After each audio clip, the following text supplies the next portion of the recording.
Hello everyone, আসসালামু আলাইকুম। Welcome to my cooking house. আজকে আমি বাংলাদেশি খুবই মজার একটি পিঠের রেসিপি শেয়ার করব। নারিকেল গুড় দিয়ে বাফা ফুলি পিঠের রেসিপি। আশা করি সকলের অনেক ভালো লাগবে। বাংলাদেশে প্রতিটি ঘরে ঘরে শীতকাল আসলে পিঠে ফুলির দুম পড়ে যায়। আর এই শীতকালে নানান ধরনের পিঠে তৈরি করা হয়। তার মধ্যে উন্নত দারুণ টেস্টি একটি পিঠে হচ্ছে বাফা ফুলি পিঠে।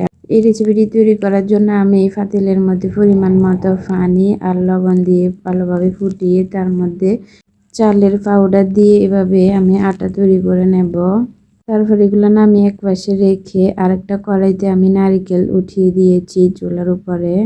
নারকেলগুলো একটু নেড়ে ছেড়ে আমি দিয়ে দিচ্ছি পরিমাণ মতো তেল, তার মধ্যে দিয়ে দিচ্ছি গুড়, খেজুরের গুড়।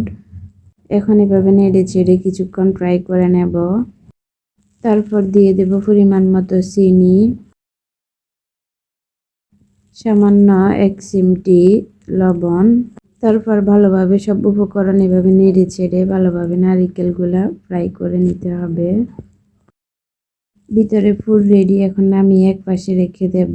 আগে যে আটা তৈরি করে রেখেছিলাম এখন এগুলা নামিয়ে গরম গরম বড় একটা ডো তৈরি করে নেব। তারপর এভাবে বড় ডো থেকে ছোট একটা লিচি কেটে বড় একটা পিঠা তৈরি করে নেব।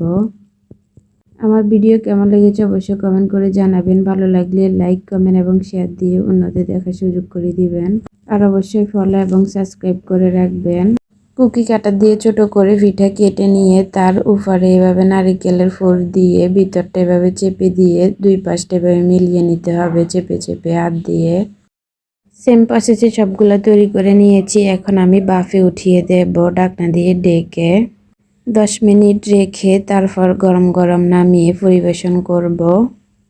আর এই পিঠাটি খেতে খুবই দারুণ মজার একটি পিঠার রেসিপি।